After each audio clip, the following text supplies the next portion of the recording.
Hey there. Welcome back for another deep dive.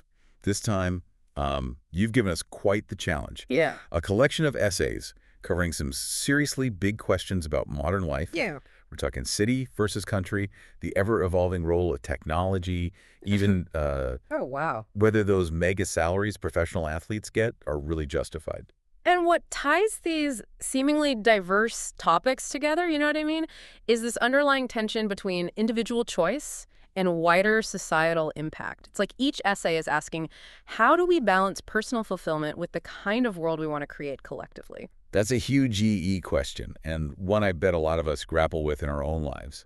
So where do we even start with something like that? Well, why don't we begin with that age-old debate, city life versus country living? You've included a couple of essays that tackle this from different angles. One argues that cities are inherently better, while another makes a compelling case for the peace and well-being found in rural areas.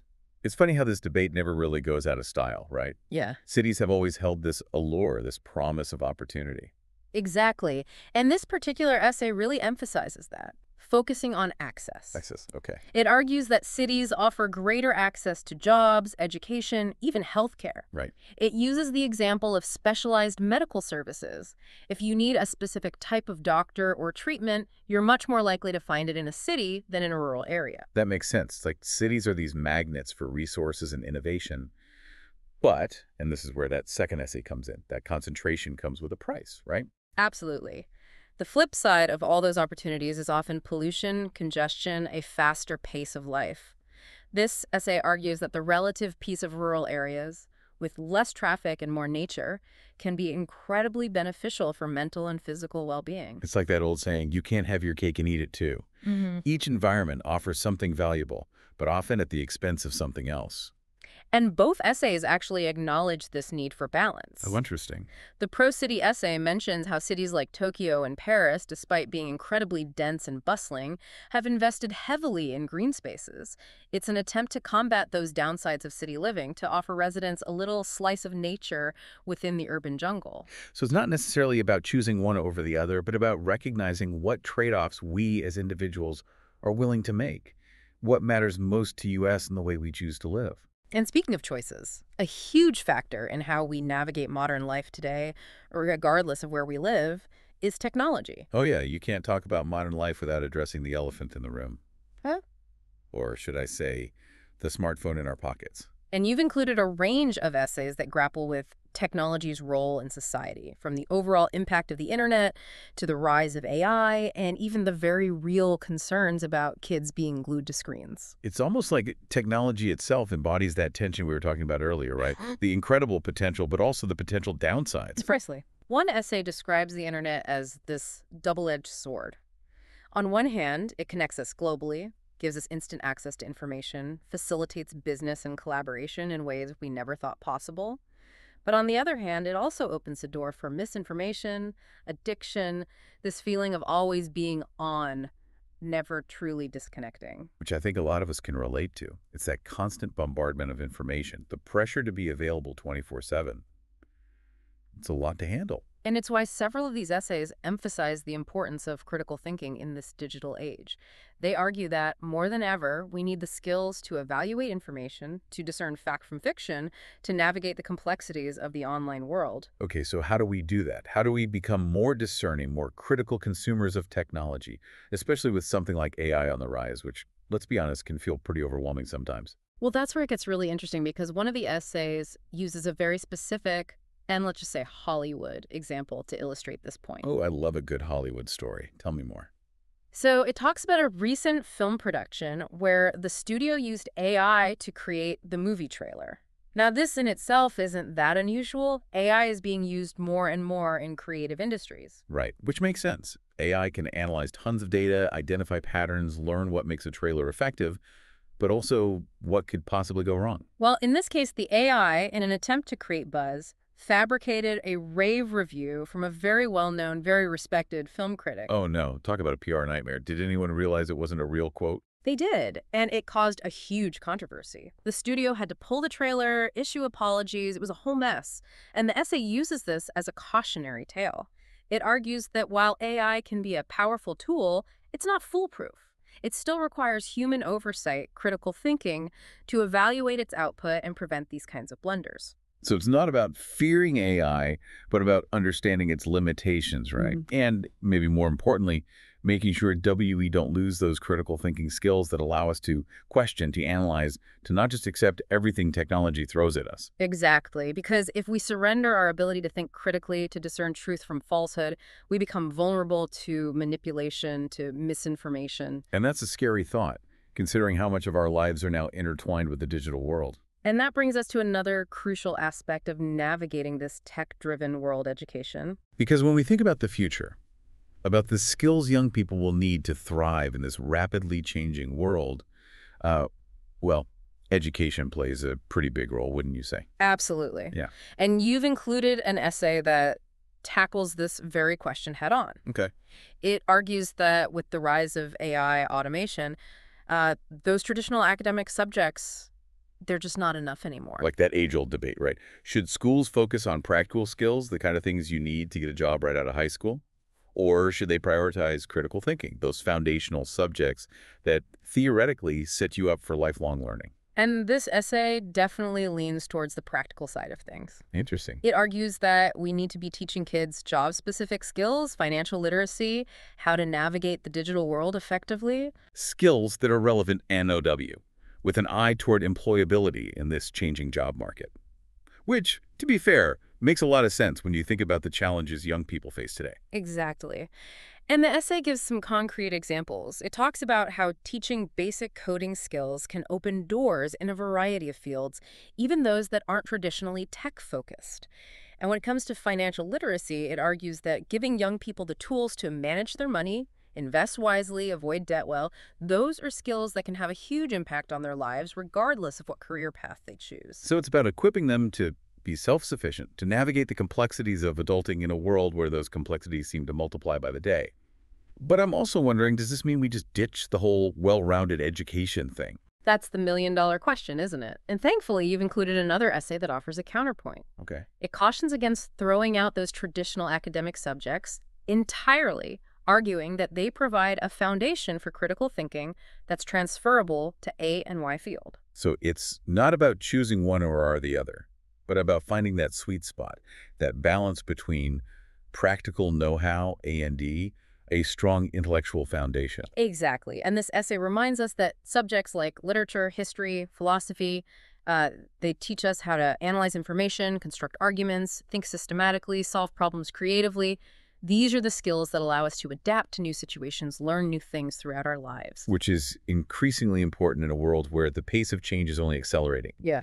It's not like we can predict what jobs will even exist in 20 years, right? Precisely. Yeah. So while job-specific skills might be relevant now, it's those broader critical thinking skills that will serve young people well in the long run, no matter what the future holds. Which brings us back to that idea of balance, doesn't it? It's not about picking a side, but about finding that middle ground, that nuanced approach that equips young people with a toolbox of both practical skills and that intellectual agility to adapt and evolve as the world changes. And that ability to navigate nuances, to make thoughtful choices within complex systems well, that's relevant to more than just education. It's something we grapple with on a personal level as well, wouldn't you say? 100%. Because it's one thing to talk about these big societal forces, technology, education, the lure of cities, but how do these things actually play out in our day-to-day lives, in the choices we make as individuals, as families? And that's where those more personal essays you've included come into play. Okay. They offer a fascinating glimpse into how these larger trends are shaping our relationships, our parenting styles,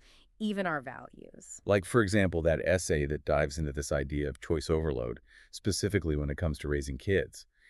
It argues that by giving children too many choices, what they eat, what they wear, how they spend their time, we're inadvertently creating a generation of self-centered individuals. It's a provocative argument, and one that resonates with a lot of parents who are struggling to find that balance between giving their kids freedom and setting healthy boundaries. Because on the one hand, we want our kids to be independent, to feel empowered to make their own choices.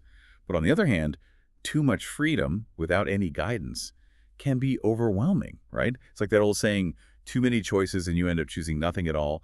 Or worse, You end up with a generation that expects instant gratification and has a hard time dealing with disappointment. And that's precisely the concern this essay raises. Right. It argues that by constantly catering to a child's every whim, we're inadvertently setting them up for a harsh reality check when they enter the real world, a world that doesn't always give you what you want. So what's the alternative? Are we saying no more choose-your-own-adventure childhoods?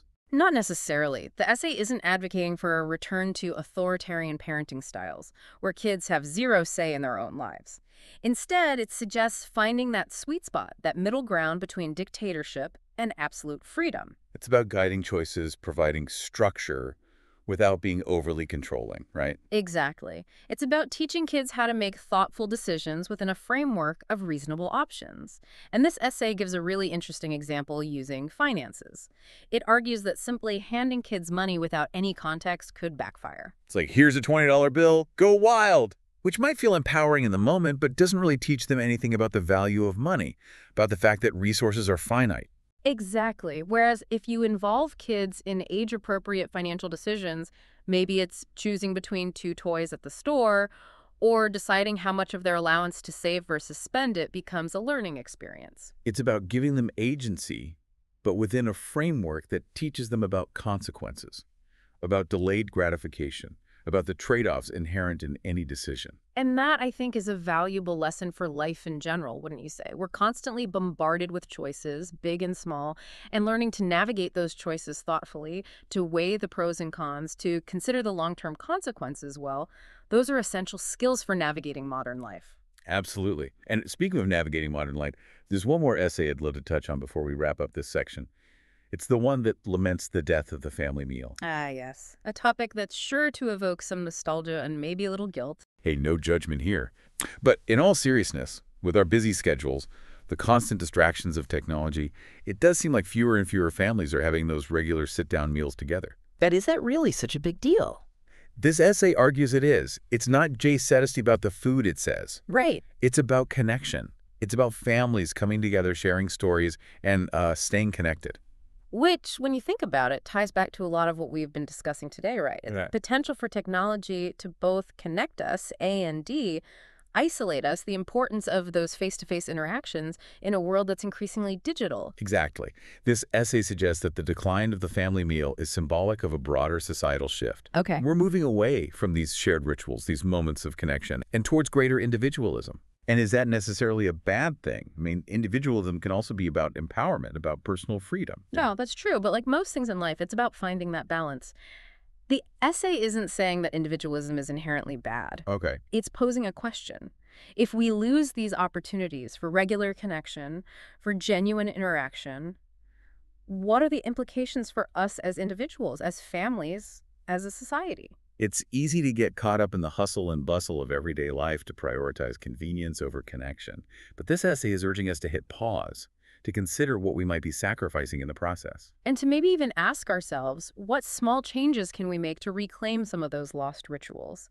Perhaps it's making an effort to have one family meal together each week, or putting down the phones during dinner and engaging in some good old-fashioned conversation. Because at the end of the day, it's those human connections that give our lives meaning, wouldn't you say? Absolutely. And the beauty of this deep dive is that it's not just about passively consuming information. Right. It's about sparking these kinds of reflections, these questions about how you want to live your life, the kind of world you want to create for yourself and those around you. So as we wrap up this deep dive, we want to turn the tables a bit. We've shared a lot of information, a lot of different perspectives. Yeah. But what resonates most with you? Which arguments were particularly thought-provoking?